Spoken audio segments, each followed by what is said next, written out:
Hello. As of a few minutes ago, this was going to be a completely different video. I haven't really done much filmmaking in the past like 7 months, just with the pandemic and all that, and just like not really being able to. I don't know. I kind of cloister up a little bit, and I was like, I don't have the emotional hoop to exert influence on people and make a shoot happen. But enough time has gone by, and I've got enough friends kind of ready to go, and I'm talking with some people who are actually going to help me properly produce a proper shoot. I'm very excited about that.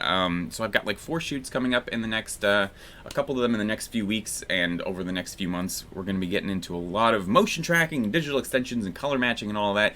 Nathan's tools are coming together. It's very exciting, but decided not to talk about any of the things I just talked about, and instead let's try to make like a kind of a nice ballroom type thing. I just finished watching The Great on Hulu. It was really fun, and they have all these really decadent interiors, and we're not going to be doing any of that wild, rococo greeblies stuff. Well, I just kind of wanted it to be like a basic ballroom, but let's see if we can make something kind of nice. Keep it kind of casual. First, let's make a room. Cube. I feel like I haven't done any of these videos where I just try to do a thing in a minute, and we'll see if I can get in the headspace. Oh, hello. Sorry. What was I saying? Headspace. Yes. So let's open up the item panels. We're going to change the dimensions to like 6 meters by 9 meters by 3.4 meters, and that's a nice room shape. I'm going to rotate it because I want to. Here, let's actually tab in edit mode. I'm going to delete this front face here. I want to just be able to look into it, kind of like a stage, I guess. And along those same veins, I always like working, so if I hit 1 on the numpad, I go to the front view, viewpoint, front. And I like to orient everything so that's kind of its default orientation, and that just means by default, if I hit GX, I know it'll go left and right, and GY on the Y-axis goes forward back, which means I don't always have to try to figure out which axis I wanna be working on. It kind of makes it feel more intuitive. Raise this up a little bit. Again, not having done this in a minute, I'm like, do I need to say every single hotkey that I'm doing? No, you can see it down there. Also, most of you know how to move a cube, and if not, you should be watching a different tutorial. Let's make a floor. Yeah, here I'm just gonna create a plane, scale it up, kind of move it out of the room for a second. Let's create some lighting, because I feel like, I don't know, it's always good to model stuff with lighting so you know how it looks in an actual situation. So under the world panel, change the color to environment texture, load it in HDRI. I got some new ones from HDRI Haven. What a cool resource. I like this one just because if we go into rendered view here, just the contrast between the harsh bright sunlight and like the blue kind of fill, it's really good at establishing forms. And I might rotate this so the sun isn't shining straight in the open window here. Here, let's slide open a shader panel. World.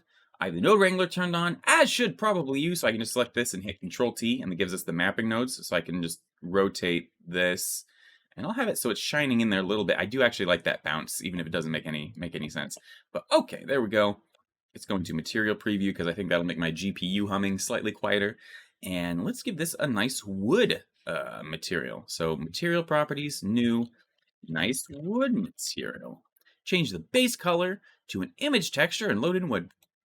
There we go. I just got this one from textures.com because, but you can get it from anywhere. Let's open up the UV editor. Tab into edit mode, and you can see right now it's just mapped right here under the square. Let's scale it up a little bit. It tiles, but you can kind of see that.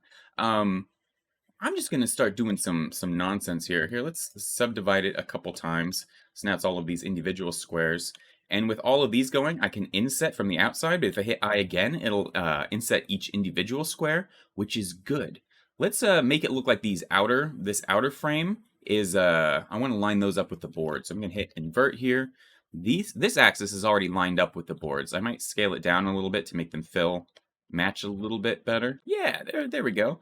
So now I just wanna get rid of all of these ones, only leaving the other axis here. So now I can rotate this one 90 degrees, line that up kind of with the boards, and there we go. Now it kind of looks outlined. Now let's select this center area here. Shift G brings up the select similar panel, and we can pick all these different options. These are really good if you're working on something tessellated like this and you want to select all of a certain type of the tessellation. I can just click area, and it'll select all of these other squares, which is nice. Let's see. Let's right-click, subdivide, divide it into quadrants. I can rotate it 90 degrees here. Oh, actually, let's rotate it 45 degrees. Yeah. And now there's probably, normally what I would do is I would go select, checker, deselect, and get this kind of like pattern like this, but that only does it for one square, so I have to go through by hand here. There might be a way to do this automatically, but it doesn't take very long. And with that done, I just go over back into the UV editor, hit R90, rotate that by 90 degrees, and look at that, we've got kind of a floor pattern. That's fun. Here, close this up, get some more space. Let's make it play nice with this lighting. Go back into the shader editor here, go back into Object, and I'm going to drag this into the roughness, which uses the values here to define, how rough it is. This is maybe too glossy. This looks very, very shiny. So I'm going to plug a color ramp in there and just make black is pure gloss. So I just might raise it so nothing's all that glossy. That's looking pretty good. Also, just to get a little bit more naturalness to it, I'm going to drag this down to the normal, but put it through a bump map into the height, and so that'll use the values of the JPEG to try to give it a bump map. This is way too much, so I'm going to change the strength to like 0.1 and the distance to 0.1, and now it's just nice and subtle. I do like that we can turn up. I haven't really played with this much, but clear coat kind of just seems to add this nice smoothness over the whole thing, and maybe even turn up the roughness a little bit. But that makes it look like there's wood, and then maybe kind of some gloss over the top, and like we can add a sheen. Ooh, I don't even know what sheen does. Turn down the specular, but yeah, that feels like some wood. I might, let's see, drag this down, yeah, to just really get that contrast between the roughness and the gloss. Maybe too much. But yeah, that feels kind of interesting. Now if we stick that in there, we have a nice kind of floor, and I might play with this a little bit more later. Okay, back into solid view. First thing I want to do is some outlandish crown molding because it's easy, and also it's kind of a staple of the aesthetic. So here, if I select all of these and hit Control B, you can see it bevels. Oh, you can see also it's not beveling at a 45-degree angle, which means we have to apply the scale of the object. So in object mode, hit Control A, apply scale, and now if we tab back into edit mode and hit Control B, it bevels at a 90-degree angle. So the bevel panel down here gives us a lot of very fun options. You can see there's offset, which is just, this is a uniform distance from the starting point, but there's also percent, which is the total percentage of each face that it's edge that it's going into, which is very useful. I'm going to stick with, I think, just offset right now. But you can see down here, profile type. We also have custom, and that lets us do some really funky stuff. Here, I'm going to turn up the number of segments. I love this. And whatever we do to this is going to be done. You can see up here, is done right there. So let's make it just like really wacky. Something looks very fancy. Woo! This might be a bit much. I always think that, and then it isn't. Yeah, there we go. So you can see this profile right here just goes straight there. Here, let's actually make it a little bit more so. Yeah, and crank up the segments. And there we go. We got some crown molding, and we'll be using probably the same profile a few more times because it's kind of fun. Let's make a ceiling really quick. I'm gonna inset that. Maybe extrude it down, inset again, extrude. Anytime, when you're doing this type of stuff, you can just keep insetting and extruding and adding these little details, and it doesn't really matter, and I like that a lot. Let's add some what's crown molding but for the floor? I don't know. Control R to add an edge loop here. I'm gonna go to face selection mode and alt click on this to select this whole loop, and then Alt E to extrude faces along normals, and we've got our little floorboard. What's it called? I know what this is called. Running board? I don't know. But if we hit Control B here, look at that. We can just add our same little thing right down here. I might turn down the segments though. That's a lot of segments. Here, we'll just do 14. Cool. Actually, I'm going to do that later because I think I want to have a little entryway. But that's a little preview. Let's divide this up into panels really quick. So I want kind of there to be a upper panel, a big panel in the middle, and a lower panel, and this will be the floorboard, whatever it's called when we get to it. Let's also divide the walls and the panels here. Maybe do like 4 sections here and like 6 sections on the back. Seems like that'll be good. We'll do a nice symmetrical room. If we select these, just extrude it backwards. This will be like our doorway. Yeah, and now I might go through and do our little, what's it called? It's gonna drive me crazy. So Alt click on this loop here, and we'll do the same right here. And Control B, bevel. There we go. That's nice. Um, I'm actually gonna squeeze it. Yeah, I'll squeeze it like that. That'll be fine. Okay, now what do we want to do with all of these panels? Let's just jump right into it. I'm gonna select all of them with the C selection tool. You remember if we hit I once, it might toggle, the entire thing from the border, but if we hit it again, we can inset each individual face. So we'll do this. Then I'm gonna hit Alt E, extrude faces along normals, which pops each face out kind of in the direction it's facing. So we'll just slide that out just a little bit. And right now, if we try to scale it down, it goes to the same point. But if we go to individual origins here, each one kind of, shrinks on its own thing. I'm wondering if maybe I may have popped all these out a little bit too far. They kind of look like they're popping out an inch and a half, and I want it more subtle. There isn't really a way to move all these back at once, unless we change global to normal, and now we can move each one by hitting GZ on its own local Z axis. That's the axis that the face itself is facing in. So that's nice, and we might stay in this mode for a second. Inset again, GZ to move it back like that. Let's add just a little bit more decoration here, just with extruding and insetting. Pop it out a little bit, maybe scale it down, and look at that. We just added all this detail all over the place. It's looking pretty good. Let's let a little bit more light into this room. It would render okay if we gave it enough samples, but let's turn these into windows. Can select all of these. Let's see. Inset a little bit. Let's give it a window frame, extrude it out, inset in, extrude. I'm going to give it a lot of little, let's have deeper windows, really make it look like it's, trying to keep out the chill. I want, yeah, just a gnarly window frame. So inset, extrude, inset, extrude. Let's actually let's go back a ways here. Yeah, and this will be the outside, but then I'm going to, let's see, I'm going to just duplicate this. Right click, subdivide twice, and these will be kind of the individual window panels. If I hit I can inset this. Let's just drag it back a little and extrude again. Delete those faces, delete these back original faces. There's maybe a better way I could have done this, but yeah, we've got some windows, and hopefully they'll let the sun in, and it'll look kind of nice. Okay, now let's see if we can kind of make up some kind of hokey decorations for all of this. Here, I'm going to select this and hit Shift G, select by similar area. Can I do that for just all of these? Shift G area. Yeah, there we go. And I'll leave this bottom row alone. I'm going to hit Shift D, duplicate all of these, and hit P, separate by selection to make them their own object. I'm going to change the, actually, no, this should work fine. In edit mode, I'm going to select everything and just, here, turn off proportional editing. Shrink it down just a little bit here. And let's go into point selection mode. And I'm going to hit Control Shift B to bevel each individual point here. Woo, and maybe scroll up. Right now it's doing just kind of, it's rounding it out. Although if you look, you can see the bottom ones here on the large panels. This is good, but on the top when the curves are intersecting. So I'm gonna hit left click here, start playing around in this panel. Let's go to percent, and let's turn the percent up like this. The fact that okay, yeah, no, that's working good.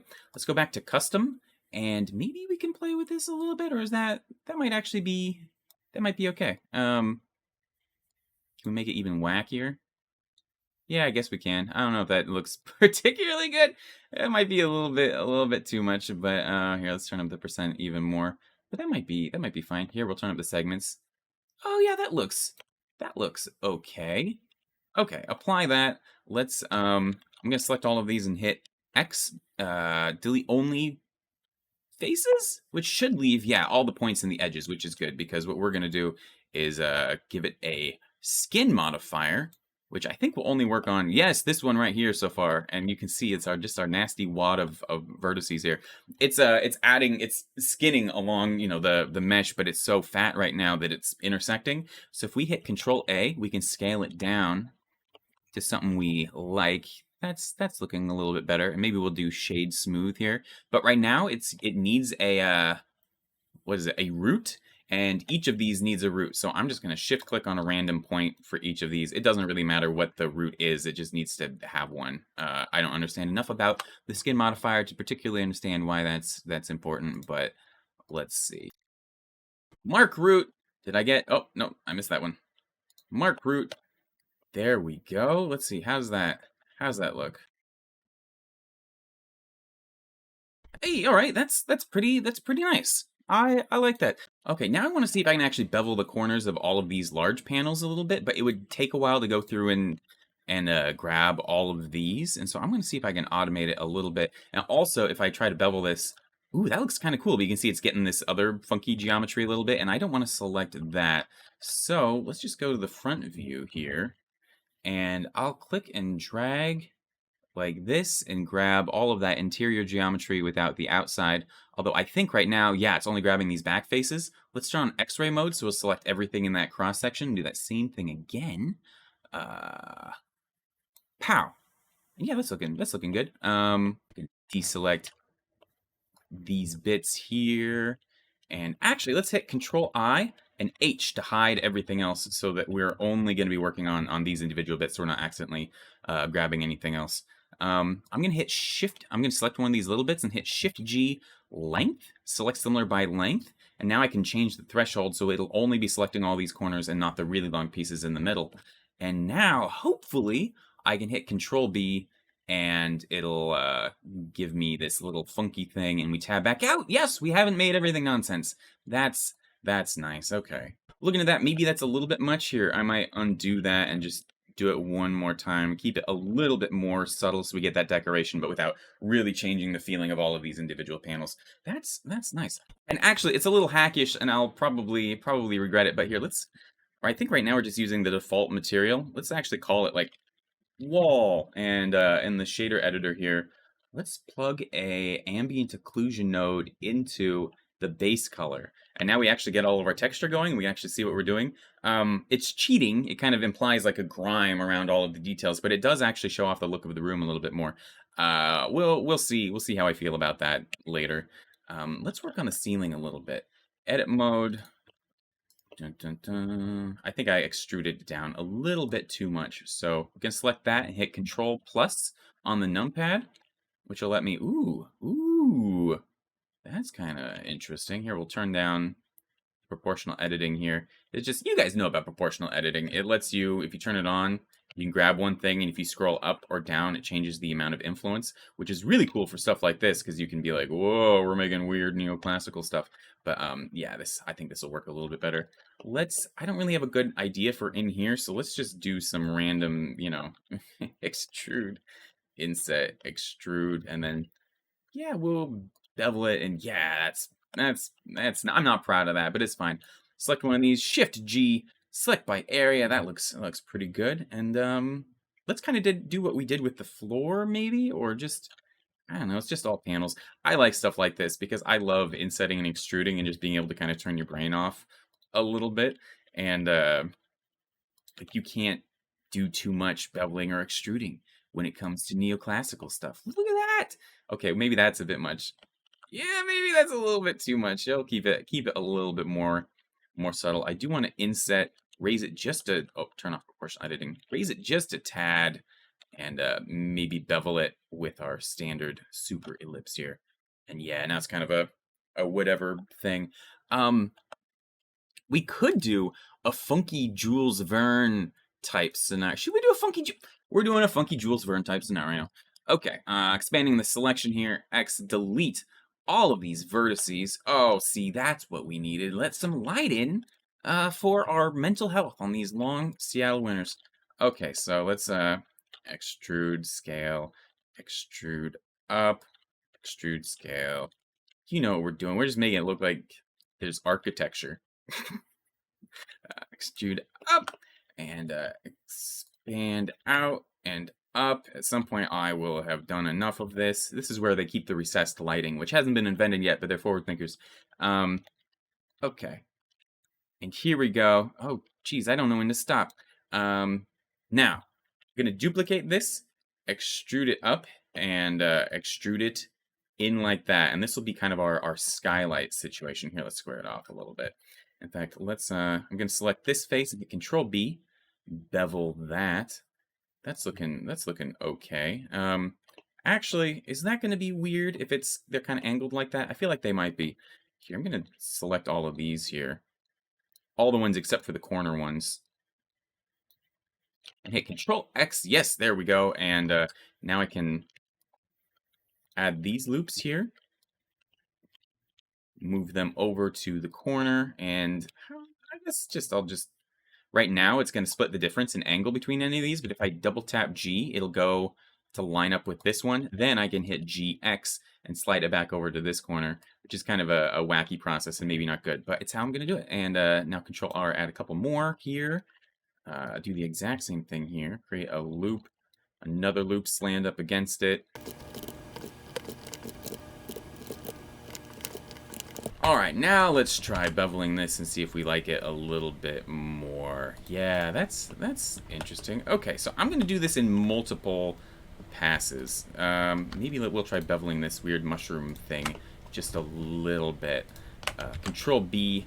Yeah, that's kind of... That's nice. Kind of making this up as I go. Let's see. So right now this is all going to be turned into like the metal work, like the lattice work that's holding up the window. We're kind of doing a greenhouse type roof here. In fact, let's select this and hit P, separate by selection. So now let's duplicate this twice. I'm going to hit Shift D to duplicate, right click, set origin to geometry, scale it up just a little bit, and then I'm going to do the exact same thing again, scale it up. This outer one, let's give some sort of glass material too. So I'm going to just hit new here, change it to translucent, so light will it'll be kind of like wax paper. And now I'm going to hide that. This outer one here, let's see. I'm going to select all of these and hit Control Shift B to bevel them all at once. Yeah, let's try that. And under here, I'm going to change segments to like 3. I'm going to change it to super ellipse, change it to offset. And that's kind of interesting. Just gives us kind of a little thing there. Talk, Ian, talk better. Nope, I won't. Okay. Yeah, that's looking good. And this other one, I'm going to select and hit F3, triangulate faces. And wireframe that one also. Turn the thickness way down. And if I hit Alt H, let's see. Here's the glass. Raise it up. Let's see how it looks from the inside. Not great, but that's okay. Here, let's make it look kind of like wrought iron or something. I'm gonna give it a new material. We'll just be dark, and we'll give both of them the dark material. Oh, that looks slightly better. Here, we'll scale this all up so we can't... I'll go to median point, scale it all up. We got to fill in this open area, though, so I'm going to grab one of these faces here and just try to kind of, line it up right here and extrude it out across the whole thing. And that's looking okay. Here, let's extrude. Yeah, that's interesting. And now we'll kind of do what we were already trying to do earlier. Extrude, inset, extrude. Give it a couple segments here. These will be our usual inset, extrude, inset, extrude, scale on individual origins to make our little panels, extrude, and yeah, that's looking okay. Let's select all these corners. Just Alt Shift click to select multiple edge loops here, and we'll bevel them to look kind of nice. We can also select maybe like this loop here and bevel that. One thing I like, and that we might explore in a second here, is inverting the profile. Like right now it curves outwards, but whoa, Control B, yes. But if we change the shape here, we can actually have it curve inwards, which is really useful. I'm going to right-click Shade Smooth, and under the data properties, I'm going to check Auto Smooth, and that'll crisp things up a little bit. How does this look? I feel like I could have done a lot better on this steel work here, but I think it's still probably okay. Yeah, that's interesting. Opens up the top a little bit. I think I definitely need to give this little bit a little bit more love. Here, I might just bevel these corners slightly. Whoa. Like we did before. Oh, ooh, it's doing it inverted. Do I like that? I do. That's cool. Let's grab all of these. Can I just do by area? Or will it select a lot of random stuff? It selects a lot of random stuff scattered throughout the scene. So I'm going to select this, Control-click to expand the selection to there. And I'll just do it by hand. Inset, and with normal transform orientations on, we'll just pop them all out a little bit. Maybe inset again, bring them back in. Okay, let's work on this doorway. First thing I want to do is create some sort of little curved area in the corners here. So I'm going to select these, duplicate them. Whoa, we're still got normal view. Let's go to global. There we go. Now it's doing kind of more what we'd expect. Bring this up, bring this back. If I Alt-E extrude, you can see it's kind of being weird. It's like a little funky angles. If you check offset even, that squares it all up, which is nice. Select this one and we'll bevel that, except I'm going to change the profile back to 0.5 so it curves in. And maybe, let's see, double that too, and that's nice. Let's see, if we do it for this one, is that going to be weird? No, that's fine. Okay. Yeah, so we've got our little curve thing. It's not particularly neoclassical, but I think it'll kind of help sculpt the feeling of the entryway a little bit. Actually, we should put some pillars in there. I do want to make pillars. But first, let's make a door.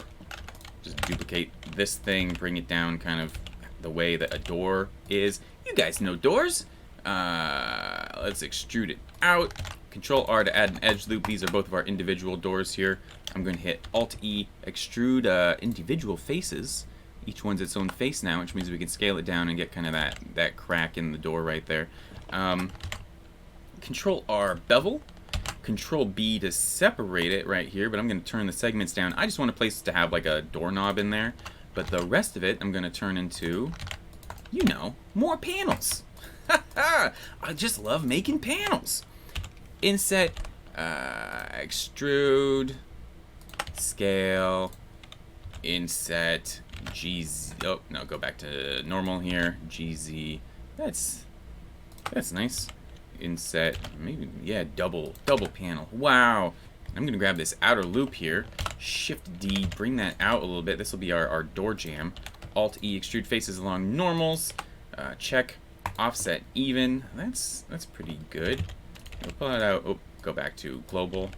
Go out even more. Grab this right here. Control B, bevel. Let's turn it to custom. Turn up more things. We still have our wacky profile. We do. Great. We can just add that wherever we want. And we could do additional panels here, but you guys already, you know how to do that. I don't have to do that again. He says, while doing it again, it's a problem. Once you start, you cannot stop. Dun, dun, dun, dun, dun. Panels everywhere. Oh, we can change the auto smooth angle to get rid of those weird gradients there. Cool. And this is looking all right. Let's try to add a little doorknob or something here. I should do research and find out what neoclassical doorknobs actually look like, but I'm actually not going to do that, and I'm just going to model whatever happens here using a combination of assumptions I've made about how doorknobs and history work. Okay, we'll just curve that. Actually, let's change this to offset here. This will be the back of the thing. Extrude out. Let's inset this. There we go. And I'm just going to grab one point here, duplicate it, and kind of try to make a handle, a fancy handle type thing. Kind of loosely. Yeah, that's okay. And if I hit Control-Shift-B, I can bevel each individual point. And right now they're kind of intersecting and all of that. But if I make sure super ellipse is on, change offset to %, it'll just fill the space between the gaps. so it'll all line up really good, and we have our nice curved handle. Now I can extrude this out like this, and this is probably not the best way to be doing this, but Alt-E, extrude faces along normal. Yeah, this was not the best way to do it, but it's the way we did it. Select these right here, and we'll bevel them to smooth them out. This part, just ignore it. It'll be tiny. Because like these outer faces, turn on proportional editing. That'll let me kind of fatten up the top here. That's bad. You should skip this part. Don't do this. But there we go. Now we have a little handle, and we will stick it right here. Actually, would it make sense to kind of like grab these and kind of make like space for the handle here? Yeah, let's get rid of these edge ones. Okay, let's do offset. Turn up the width, change the shape.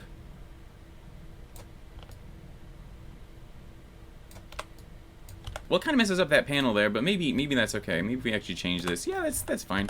Where'd our handle go? Oh, is it way out here? Ha! It's way out here. Okay, slide that back in there. That means we can make it a little bit bigger too. Maybe a little bit narrower. Yeah, that feels okay. Alt-D duplicate. And do we give this a material? Let's make it dark, like the above area.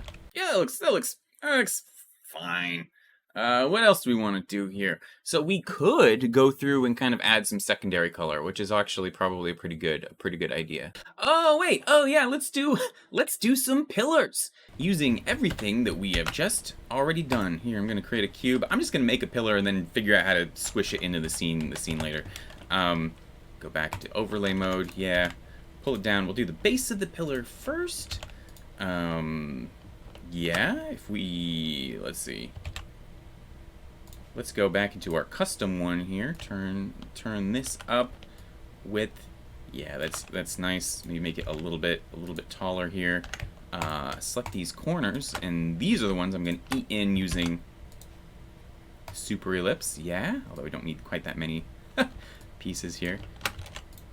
Let's add a couple panels around the side, because when you can add a panel, you should add a panel. Shift G by area? Hey, that worked. Okay, great. Inset, normal, individuals. Yes, okay, there we go. And actually here, let's select this, extrude, and add like a little piece of trim around the base here. Cool. Okay, now with the 3D cursor still there, let's hit Shift A, cylinder. Let's change this down to 20. And create this, the bit where it transitions into the actual column proper. Lots of people have lots of names for what all of these different pieces are called, and I do not know any of them. And, like a Corinthian column? Is this a Corinthian column? Like, I don't mean to be, you know, plain ignorant. I know a little. It's babbling time. Cool. Okay, and can we kind of inset all of here? Let's do should we do our fancy one? Yeah, let's do our fancy one here. Custom. Oh, it's so fancy. I love it. And this one will be nope, that one's fancy too. They're all fancy. You can select all of these, and let's see.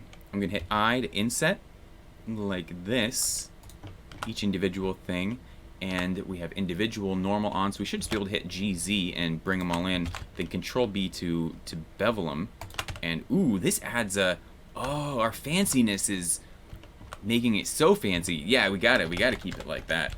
Okay, here I'm actually gonna shrink the top of this just a little, ooh, just a little more. Let's go to global. And if I grab this top piece here and bring it up, we'll see how this. We'll see how this all gels. I think the top might be a little bit too bulky, but we can always play with that later. Okay, let's try sticking it into the room. Actually, I'm gonna narrow this whole thing up a little bit, so it doesn't take up as much floor space, but I still want it to be tall enough. Yeah, we'll see how that works. And let's see if we can actually just stick this kind of holding up the ceiling here. Like, if we stick it right here in this corner, will that kind of look as if it's playing with the geometry we already set up?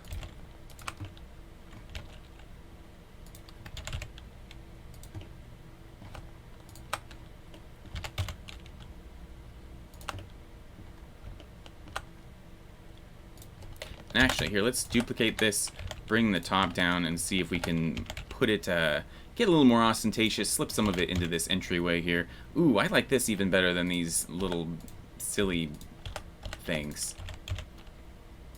Yeah, another one over here. Want it kind of like half embedded in the wall a little bit so it doesn't get in the way of the door. There's probably stuff we could do to make it, to incorporate it better, but that'll be fine for what we're doing here. Okay, how's this? How's this look? Ooh, my guess is if we link to this material, the ambient occlusion will link materials will show off some of these grooves a little bit better. I dig that. We could try adding some colors. I don't know if it's a good idea, and honestly, this is another one of those times where I should look at reference. But let's select this big one and hit Shift-G, select by area, and just change the threshold until it's selected like all of the major panels. Here, maybe not these door ones. This is getting a little sloppy, but let's just see what happens if we like make these yellow. That's not bad. Yeah, that's actually that's totally fine. And if we wanted, we go over here, you know, turn up the metallic, turn down the roughness, make the base color, you know, just it's gold now. Yeah, that's pretty cool. A gold room. And here, let's grab the top bit from this column here. We're gonna hit P, separate by selection. I got this. Right click, set origin to geometry, so we can just rotate it around its thing here, 180 degrees. Let's put it in the middle of the room. Yes! Yes, we're making some sort of dais here. If we scale it, but hit Shift Z, we'll only scale it on the X and Y axis, which is nice for stuff like this. Extrude, inset, and let's add a statue on here. Here, I'm going to open up the asset browser, and we're just having fun now. I know I've never talked about the asset browser before. A lot of videos do, though. It's a very cool new feature of Blender 3.0, and we'll talk about it more in the future because it's so nice to not have to append stuff from every other project file. But here we go. We're kind of doing a Michelangelo's David, but it's with Scott Kervin and his beer. I like it. Okay. We'll go back into the shader editor here. Here, I'm going to disconnect this and plug in our ambient occlusion node just to kind of do that same thing. And actually, let's get rid of the translucency up here. Just let some direct sunlight in. And I think that, yeah, that's nice. Maybe set up a camera here. Just I don't know. Maybe we'll go a little bit wider and find something kind of nice that gets his. I guess we could make him a little smaller too, but yeah, there we go. Let's put a couple more of these just scattered around. I think they're funny, and they're easy to make. Yeah, we'll do a couple here. We'll do a couple here. Let's bring in. Actually, I've got the statues I made of Caitlin. So here, let's just let's see. Are any of these just casually standing? I think they're mostly like sitting, which is a little bit weird. But yeah, this one looks okay. Here, maybe we'll use this one across too. It won't be too obvious. Another one right here. And any other standing? Or I think they're mostly sitting. We could have one where she's like sitting on the edge, or is that kind of weird? It's fine. Here, let's see how it looks. Might select all of these and link the material to him so we get the ambient occlusion going. But yeah, there we go. Okay. Again, turn the specular up a little bit and the roughness down. I just wanted to catch a little bit of light. Maybe imply it's like marble or something like that. And I could go through with the color ramp and maybe make it the shadows not quite as dark, just lighten them up a little bit, which I think helps. I'm going to save this, but also I'm going to delete the environment light here, make it really dark. Here, let's actually just make it like a kind of an orange, very dark orange glow. Yeah, and let's select these panels here. Shift-G, select by, no, that won't work. I'll just select them by hand. And I'm going to assign these to a new material. We'll call it like this color, or here, we'll change it to emission and just be like, yeah, there we go. Make it 55, assign it to there, and let's do the same with these, this back bit here. But this one we'll do like, you know, pink. Emission, yes, 55, assign. Let's see how this looks rendered. Oh, this actually, I thought it'd look kind of garish and like awkwardly cyberpunk or whatever, but this is actually kind of nice. Here, let's do, You know, we were talking about that recessed lighting up here. Let's do that. Yeah, here, add another one. This will be maybe something like yellow or orange. And now that we're not using these windows to let the light in, let's create a plane. Let's put some glass in there so we can see the reflections. And here, I'll just scale this out like this and say new glass. In fact, I might even leave it rough. Just I think that might kind of match the aesthetic a little bit. And since we've taken the cyberpunkery this far here, let's just finish it up here. Let's grab a loop, duplicate P by selection. We're gonna do our little skin modifier situation. So tab in edit mode, select all the vertices, and Control A to shrink it down like this. Smooth shading. Let's create like something that kind of contrasts. This will be a another neon emission. Let's make it very like blue. We'll see how this looks, if it looks good at all. And it's fine. Here, let's duplicate it, and we'll just put it down here at the base. And ideally here, if I select this base here and hit Shift S, cursor to selected, then select this piece and hit right click, set origin to 3D cursor. This should now have the same origin as this big piece, which means if we want to duplicate this, we can shift click on this and hit Control C, copy location, and scale, and it'll just match up. Although you might have to activate the copy attributes option in the add-ons. Copy location. And finally, let's see what happens if we fill the room with some haze. My guess is it actually won't be all that great in this case because the lighting is so ambient that I think it won't like really do anything particularly interesting. But make the cube fill the whole space. We want haze, shader, volume scatter right there into the volume. And turn the anisotropy up a little bit and density to 0.2. Actually, hey, I like it. It's feels kind of Kubrick.